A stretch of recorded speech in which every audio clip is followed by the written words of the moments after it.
Many years ago, I was at a fellowship, an academic fellowship in America, and we spent a long time. We were there for maybe 6 months or so.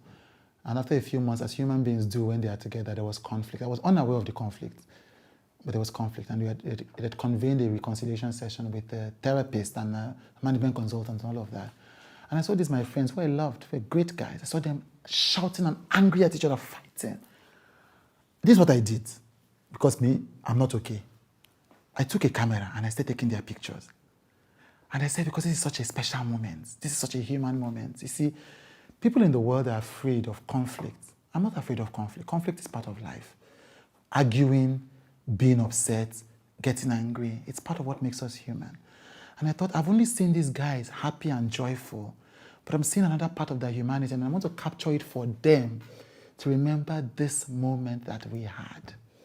And they thought I was crazy. And I said, let me take my picture, please, because in a few years, you people will forget that this thing happened. Let's capture this moment. This too is a human moment. We're not only human, we're not only good. One of the most powerful stories in the Bible was Jesus Christ cursing the fig tree. It's a ridiculous story. Jesus Christ is hungry. It's a fig tree. Is it the fault of the fig tree that the fig tree is not bearing fruit? Is it not even Jesus that created the fig tree like that? And then Jesus Christ was so upset, then he cursed the fig tree. Quite unreasonable, Daddy. Cursed the fig tree and went.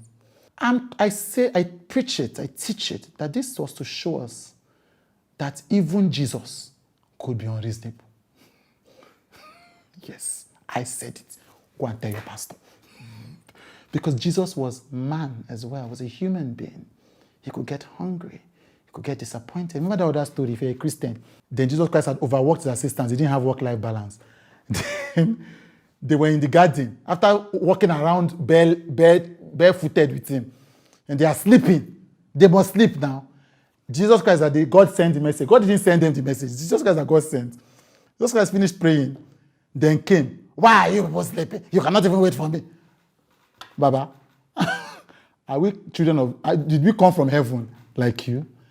And I thought that the moral of that story was to show that Jesus Christ too could have unreasonable expectations because he was also human. It's a human moment.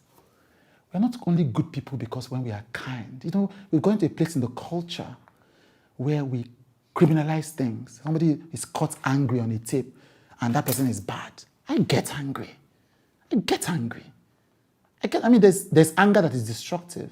And God should save us from that, and we should continue growing out of that. But I get angry, I get disappointed, I get jealous.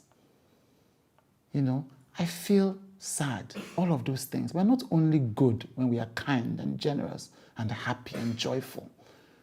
You know, we are good when we are also angry and less than our best selves. We can't be our best selves all the time.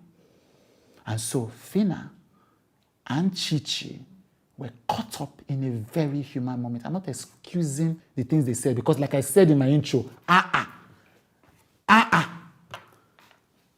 but they were having a very human moment.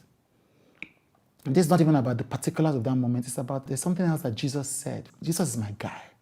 Jesus said, do not judge. Then he explained why. Because the measure with which you judge a person is the measure with which you will be judged, even by yourself. I added that one. The measure with which you will be judged. So the reason why not to judge is not because the situation doesn't require judgment. It's for your own sake. When I listened intently and attentively to what both Chichi and Phyna said, what I remembered was that these ones too are human like me. It's a reminder of my humanity. I think that one of the beauties of Big Brother as a brand, as a project and reality show is how we can see people at their worst. And we can still love them. They can still have fans. Do you imagine? Think about the thing that Chichi said. Think about it that Phyna said. And there are still some people that will die for them, that will support them to the end. I don't agree with the support of some of the things, but I agree with the energy of the support. The energy is that we saw her at her worst. And by saying at her worst, I'm not even saying because they don't think it's their worst, so which is fine. Some people don't think it's their worst. But we can see a person at their worst and still understand them and still love them and still say you belong to our body of a shared humanity. You are welcome. You never left. You're with us. You are one of us.